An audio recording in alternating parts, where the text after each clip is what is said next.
All right, we got this unbelievable panel. We're going to talk about life, liberty, and the pursuit of happiness, and many other things. Joining us, Liz Peek, syndicated columnist and Fox News contributor. Monica Crowley, former Assistant Treasury Secretary for Public Affairs and host of the Monica Crowley podcast. And if that weren't enough, we've got Steve Forbes, chairman of Forbes Media, editor-in-chief, and author of the great book, Inflation. Okay, ladies and gentlemen, thank you very much for doing this. Liz Peek, I want to start with you because you were talking to me off the air. If this weren't bad enough, high oil prices, we're caving into Russia, we're caving into Saudi Arabia and Venezuela. Let me get this right. Biden is going to miss 9/11 here in New York City. He's going to go to Alaska in order to tell the Alaskans that they can't drill anymore. Is that basically what you're saying? Well, today, about in their 2 hours, face, he's just doing this? About 2 hours ago, they announced that they were canceling millions of acres that had already been leased at the end of the Trump administration in the National Wildlife Refuge, probably the biggest pot of oil yet to be discovered, yet to be explored in this country. So it happens also, yes, he's going to Alaska instead of participating in the traditional 9/11 ceremonies here in New York or in D.C. or in Virginia. He is going to Alaska, which is about as far away from New York as he can get. I think there are probably two reasons. One, he is not going to be very popular in New York right now. How about Alaska? Yeah. He's going to tell them not to drill but, I mean, in the biggest reservoir of the world, or one of the biggest? It seems like political malpractice. Oil prices are going up. Gasoline, this is now again a big topic for Joe Biden, and his approval ratings are going down, as they always do when oil prices are going up. And he's going to go and deliver this bomb of bad news to Alaska. It's almost unimaginable. Steve Forbes, if you're out there, I want you to show yourself. There you are. All right. Steve Forbes, you heard Liz Peek. You may have heard the interview with Ted Cruz. This oil story, he's going to Alaska to tell them not to drill.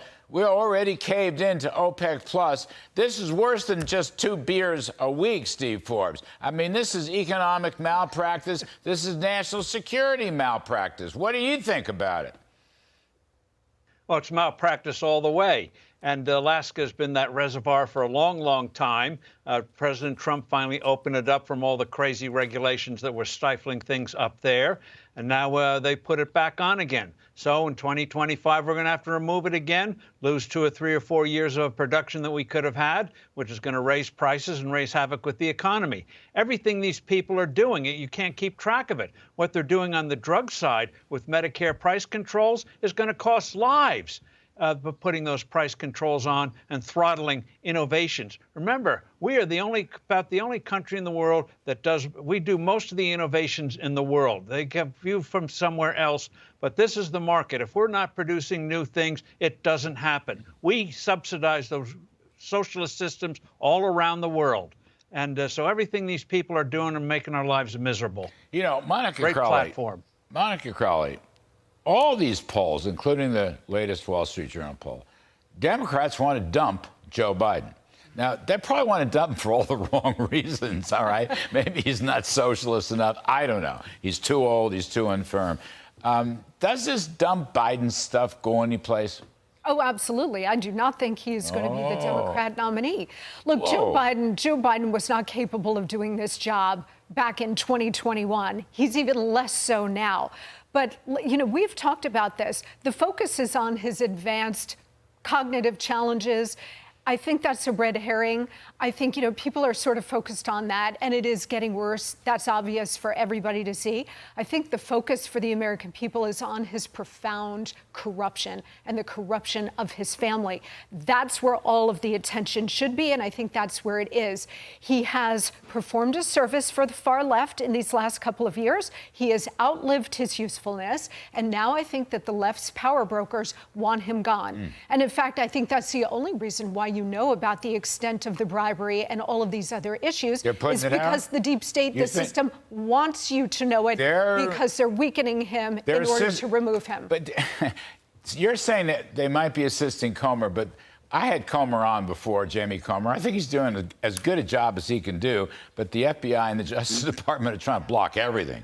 So I don't know about the deep state. But Liz, you were the one who told me. Actually, it was on the radio with Steve Moore one morning.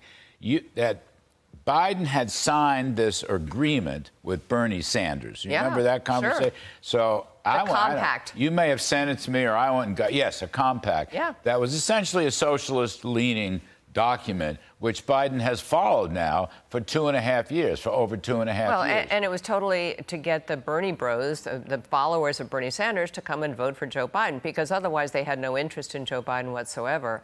So, yes, it was his far-left agenda, and basically Biden signed on to that. And the ruin of so many other, parts of the economy and policies that we all hate basically stem from that moment. Absolutely. And I would disagree with Monica, with all due respect. I don't think the American people know about the corruption of the Biden family. I mean, the media is still not really covering this. Yes, they've agreed that Hunter Biden had some scurrilous laptop. Most of people, if you just read the New York Times, the Washington Post, watch CBS News, you don't know anything about all this stuff that's going on. You don't know about the pseudonyms and Hunter Biden having 14 different. You have to watch Fox Business. You have to watch Kudlow. You absolutely do. Keep one thing in mind, that there are investigations that are really ramping up now, so you do have a baseline of knowledge about the Biden family corruption. But now we're going to have an impeachment inquiry in the House. That's a turning point. Is going to have to cover. That's a turning point. Yes. And that gives him.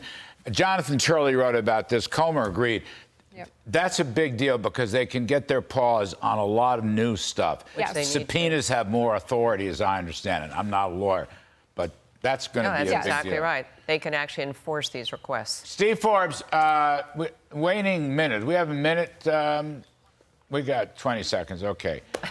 Cut taxes, cut regulations, drill for liquid gold, and a reciprocal trade policy. That's Donald Trump's future agenda. The Wall Street Journal says and a stable dollar, Larry. King dollar. Dollar. You're right. Got to get that in. Tied to a commodity index, including gold. No, you're absolutely right. I got to put that on. I got to talk to the former president about that.